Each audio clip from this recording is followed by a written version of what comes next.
Assalamualaikum warahmatullahi wabarakatuh. Di sini kami dari kelompok 3 yang beranggotakan Amanda Yulia Damayanti dengan MPM 20101040001, Rohmatun dengan MPM 20101040029, dan Yolanda Afriliani dengan MPM 201040087. Di sini kami akan mempresentasikan mengenai teknik dan strategi pemasaran. Selanjutnya, subbab materi yang akan dipelajari yaitu yang pertama, rencana pemasaran, dan yang kedua yaitu memahami karakter produk. Di sini perlu kita tahu apa sih rencana pemasaran itu. Nah, definisi pemasaran adalah kegiatan meneliti kebutuhan dan keinginan konsumen atau prop dalam menghasilkan barang dan jasa atau produk. Tujuan pemasaran adalah bagaimana agar barang atau jasa yang dihasilkan, disukai, dibutuhkan, dan dibeli oleh konsumen. Nah, prinsip dasar pemasaran yaitu menciptakan nilai bagi pelanggan, customer atau value, kemudian keunggulan bersaing, kompetitif advantage, dan fokus pemasaran. Tujuan pemasaran bukan mendapat langganan atau get customer, akan tetapi memperbaiki situasi bersaing atau improve competition situation. Dalam konteks ini, wirausaha harus mampu memproduksi barang dan jasa dengan mutu yang lebih baik, harga yang lebih murah, dan penyerahan yang lebih cepat daripada pesaing. Selanjutnya yaitu perancangan pemasaran. Ada beberapa langkah yang harus dilakukan dalam perancangan pemasaran. Yang pertama yaitu penentuan kebutuhan dan keinginan pelanggan. Yang kedua, memilih pasar sasaran khusus. Yang ketiga, memperbaiki strategi pemasaran dalam persaingan. Dan yang keempat yaitu pemilihan strategi pemasaran. Selanjutnya yaitu ada bauran pemasaran. Nah, yang pertama yaitu prop. Prop di sini itu target pasar sasaran. Nah, ada 6 komponen yang ada yaitu orientasi pelanggan, kualitas, kenyamanan, pelayanan dan keputusan pelanggan, kecepatan, dan inovasi. Nah, selanjutnya yaitu ada produk. Di sini itu prinsip produk meliputi kesederhanaan, integritas, fokus pada orang, berdaya juang, kreatif, dan resiko. Selanjutnya yaitu ada place atau tempat. Itu tuh mencapai sasaran tempat yang baik itu harus dilakukan beberapa cara, yaitu satu, memperbaiki saluran distribusi, misalnya langsung ke konsumen atau tidak langsung, yaitu meliputi para agen. Yang kedua yaitu memperluas segmen atau cakupannya, misalnya segmen lokal atau regional, nasional, dan internasional. Yang ketiga yaitu penetapan penampilan tempat usaha, misalnya tata etalase dan posisi produk. Yang keempat yaitu menggunakan cara penyampaian barang seefisien mungkin. Yang kelima, mengubah persediaan dari gudang yang satu ke gudang atau tempat yang lain. Hal ini penting untuk mengendalikan persediaan dan penawaran.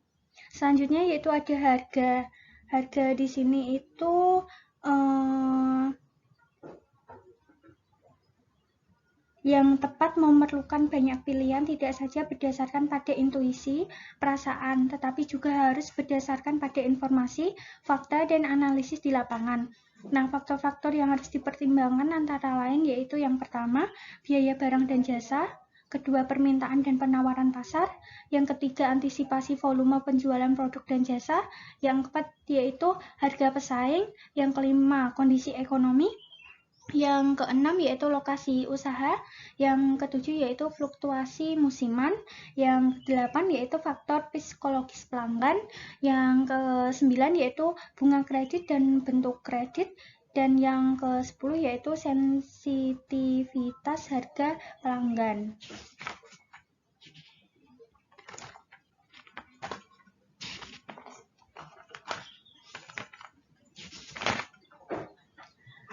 Nah, di sini Selanjutnya yaitu promosi. Promosi adalah cara mengomunikasikan barang dan jasa yang ditawarkan supaya konsumen mengenal dan membeli.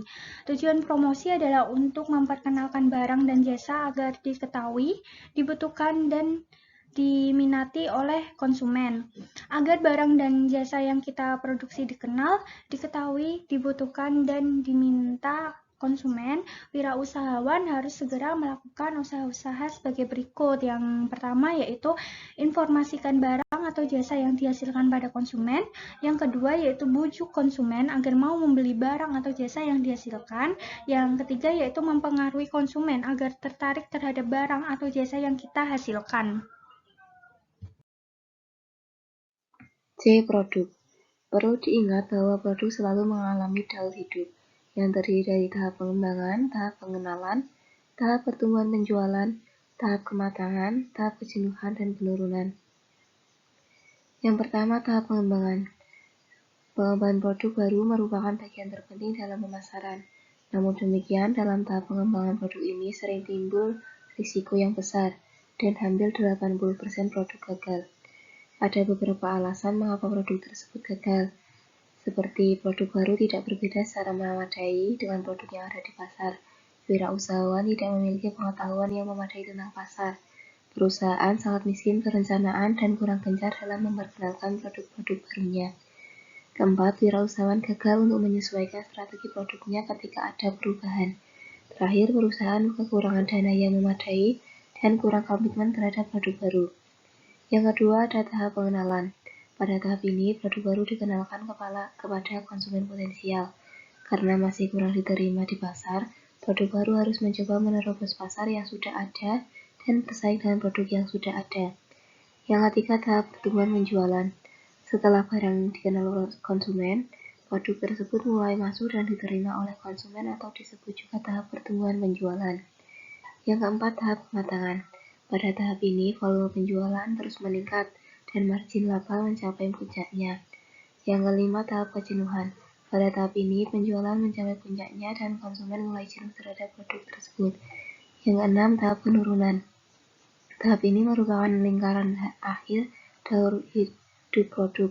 Hasil penjualan produk secara terus-menerus mulai menurun, produk-produk lama mulai diobral dan cuci gudang. Otomatis margin laba juga turun secara drastis.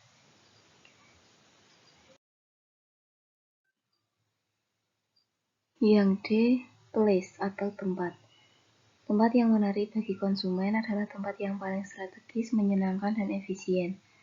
Untuk mencapai sasaran tempat yang seperti tersebut, sebagai wirausaha kita dapat melakukan jalan yang pertama yaitu memperbanyak saluran distribusi, yang kedua memperluas segmentasi atau cakupannya, yang ketiga menata penampilan tempat usaha, yang keempat menggunakan cara penyampaian barang seefisien mungkin, dan yang kelima mengubah-ubah persediaan dari gudang satu ke gudang yang lain. Strategi harga. Ada 4 jenis strategi. Yang pertama yaitu strategi penetrasian harga, yaitu penentuan harga di bawah harga normal. Yang kedua penentuan harga skimming, yaitu menetapkan harga di atas harga normal.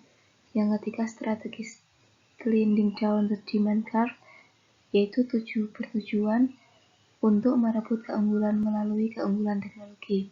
Dan yang keempat yaitu strategi follow the leader pricing, biasanya dilakukan oleh pedagang kecil dengan mengamati berbagai kebijaksanaan harga pesaing dan harga individual dengan meninjau periklanannya.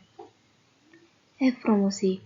Promosi adalah cara mengomunikasikan barang dan jasa yang ditawarkan supaya konsumen mengenal dan membeli. Tujuannya adalah untuk memperkenalkan barang dan jasa agar diketahui, dibutuhkan, dan diminta oleh konsumen. Sebagai seorang wirausaha, kita harus melakukan yang pertama menginformasikan barang atau jasa yang dihasilkan pada konsumen. 2. Membujuk konsumen agar mau membeli barang dan jasa yang dihasilkan.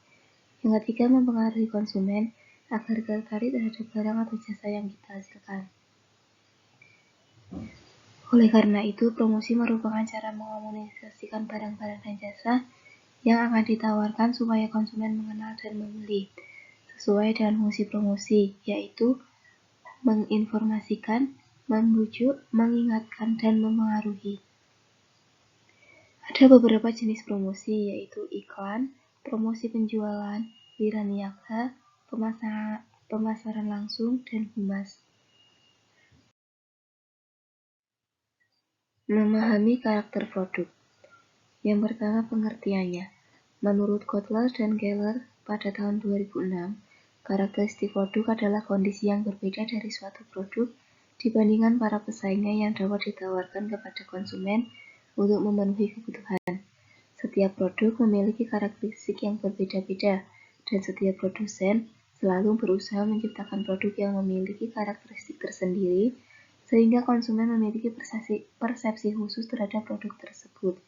Banyaknya variasi produk yang ditawarkan oleh suatu perusahaan merupakan langkah untuk menghadapi persaingan dalam merebut pangsa pasar. Yang kedua, persepsi harga.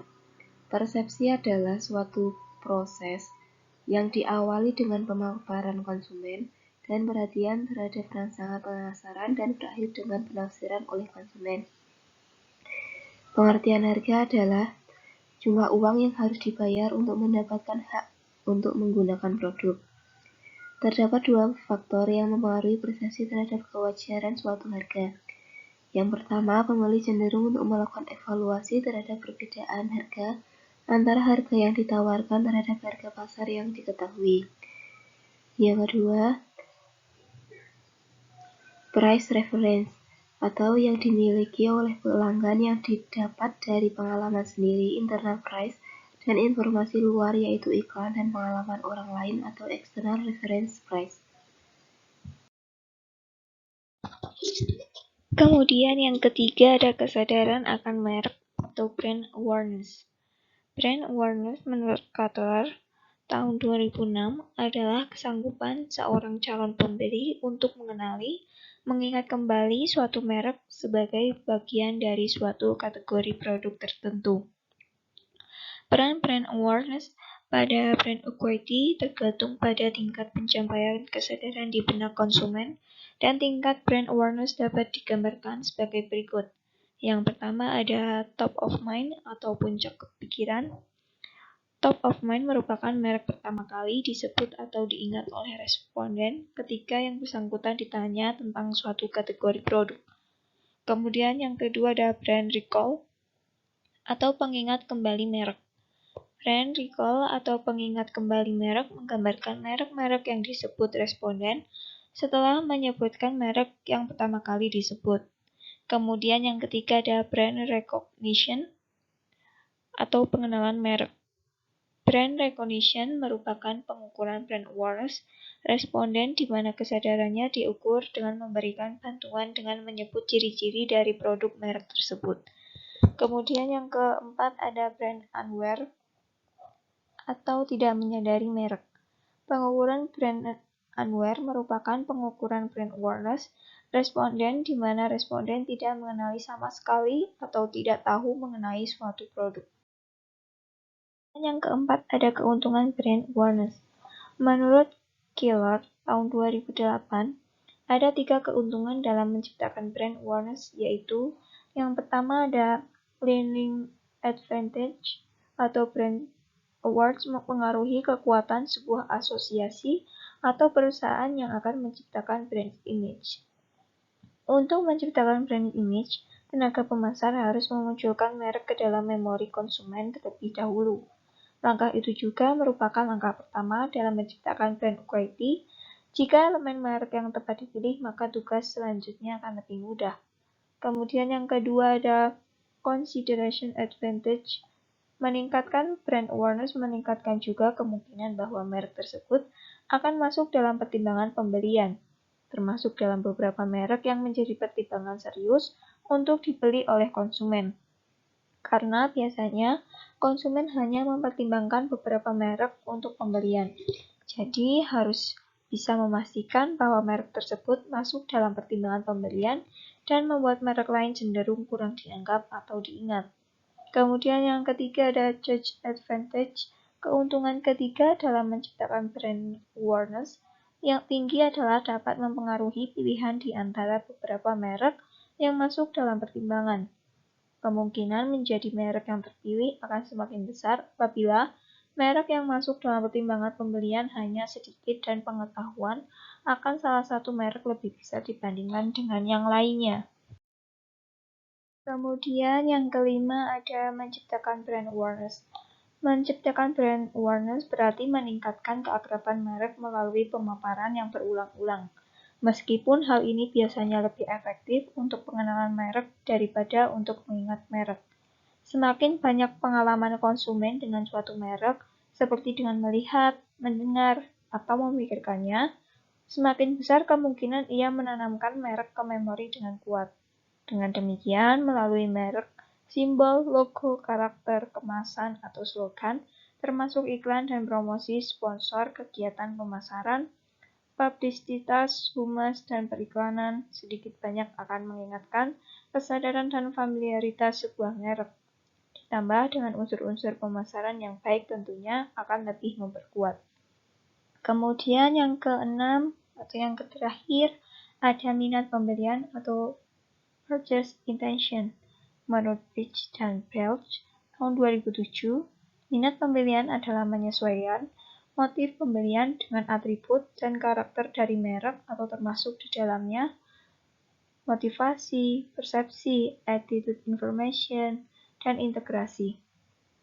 Konsumen memiliki 5 sub keputusan sebelum menentukan pembelian, yaitu brand, dealer, quantity, timing, dan cara pembayaran.